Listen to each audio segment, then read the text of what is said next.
So here's a presentation about the ports feature which I've been adding to Spade for the past month or so.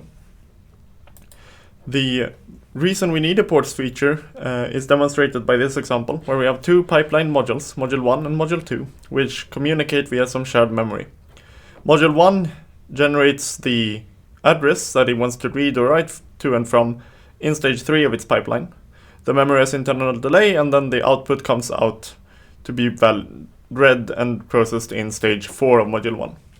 Module 2, on the other hand, reads generates its address in stage 1 and then uses the data in stage 2. The shared memory isn't really owned by any of these modules, so it needs to be a separate submodule, or it's most convenient to have it as a separate submodule. And if you were to describe this in Spade without ports, this is how that would look like. This is quite a bit of code, so let's walk through things together. So first of all, the memory, the module interface would produce a memory command. So that's the read or write signal to the memory. And it would get the memory data as an input. Again, because Spade doesn't have in-out ports, it only has input parameters and output values. So these are now separated. There's no semantic, or there's no obvious linkage between the two. You have to keep track of that yourself. To generate the signals, the command to the memory is generated in stage 3, and that's fine. We can generate that as a variable, mem command. And here, well, depending on what the module actually wants to do with it, we will generate the command going out to the memory. That command gets sent off to the memory, and then we need to wait a cycle for the read to arrive. So if we read, we can't use the output of the memory until one stage later, so we need this reg statement. However, if we use just this memout variable up here, the pipelining will have added delay to this memory out variable so that it's delayed its internal delay plus the delay of the pipeline, of this internal pipeline. So we need to get rid of this delay induced by the pipeline by doing stage -4 to get back to the value as it appears on the input and get the value out, right? That's not terribly convenient, and the same thing applies to the memory command. So since we generate the memory command in stage 3 and we use it in stage 6 down here, we output it there, we would add 3 cycles of delay that we don't want, so we need to get rid of those cycles of delay here. Obviously, this is not a super convenient way to reason about things, and we get no guarantees from the compiler at all. The second module is similar. It takes the same memory out and memory command parameters. It generates a memory command in the first stage and then reads the result in the second stage, and then outputs the command in the last stage. Here is actually a bug. This 4 should have been a 3, and now we have weird delay issues where inputs will arrive. The value we think we read at one cycle is the value which we would have read in the cycle after that. So this is hard to keep track of. As a further problem, if we instantiate this memory, since we have a memory with 2 ports, we get 2 outputs, and we need 2 commands for this port. However, in order to instantiate this memory component, we need the mem command 1 and mem command 2 variable. Those are generated by module 1 and module 2, which in turn need memory out 1 and memory out 2. So there's a dependency conflict. They have a circular dependency on their variables. In Spade, that's not allowed, so we need to pre-declare memory command 1 and memory command 2, which is kind of ugly, if nothing else. And using decal too often potentially introduces more latches in your design than you would want, which is usually none, but you can accidentally introduce latches or combinatorial loops if you do this. Additionally, there's no dependency between memory command 1 and memory out 1, so someone not being careful when writing this code might flip the two around, leading to one module generating the read command or write command for the other one's memory port. All of this is very inconvenient.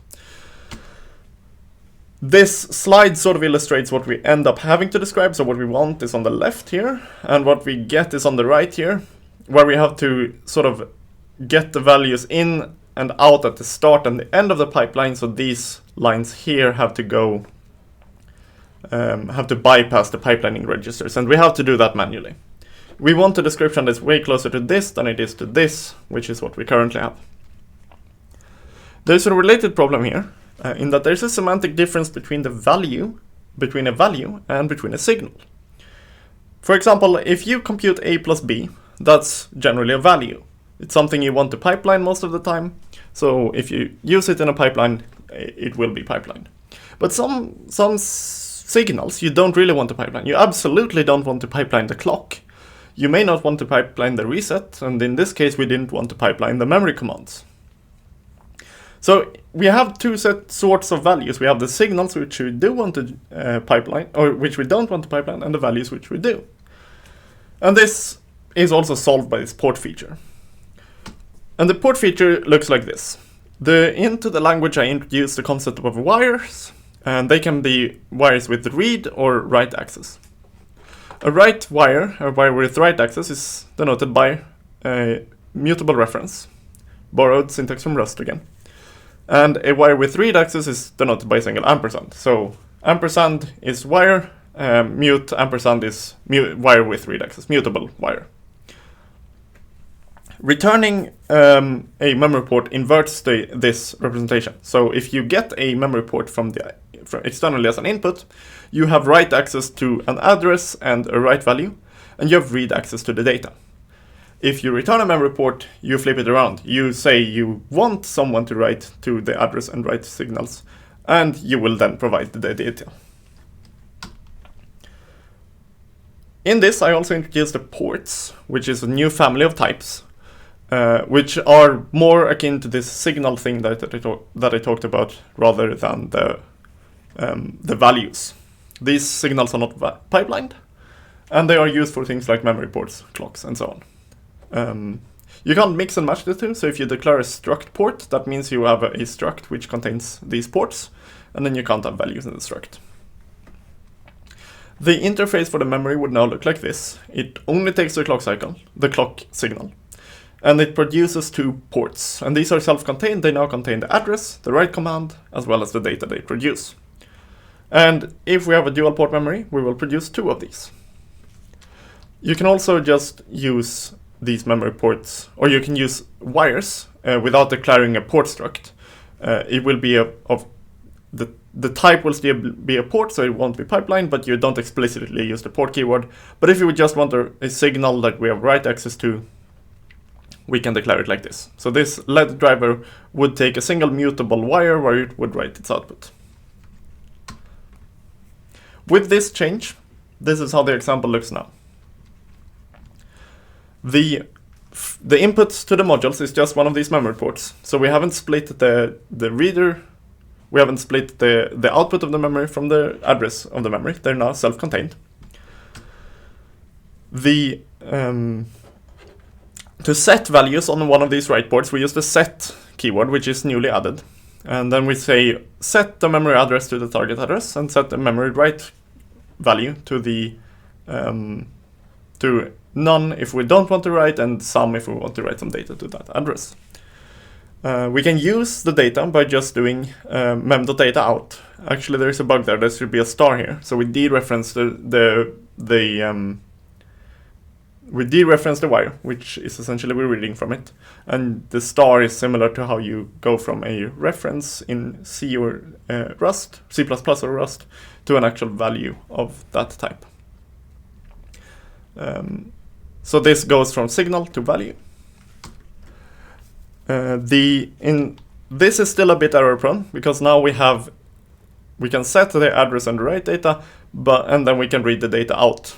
But we don't have any guarantees about the delay of this memory, so we now have to manage pipeline delay stuff on our own, which we generally don't want. So in a real example, you would probably, when you define the memory, you would also define functions for reading or writing to that memory, or to that port. So here we define the read or write function, which takes the memory and then the command we want to write. And we make that a pipeline, so we get the delay management from Spade, and that gives us an error here if we try to use the memory out too early. So we can't use it here, we have to use it here, So now the Spade compiler takes care of pipelining for us again, which is always nice.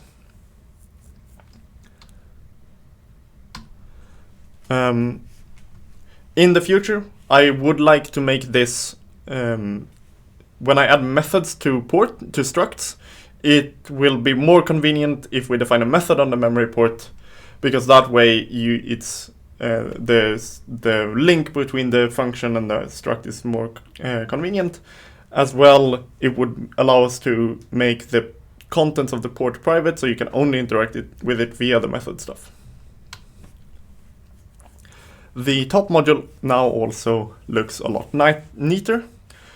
To instantiate the memory, we instantiate this dp memory function or entity. That gives us two ports, port 1 and port 2. And they're all self-contained, and we just pass them into module 1 and module 2.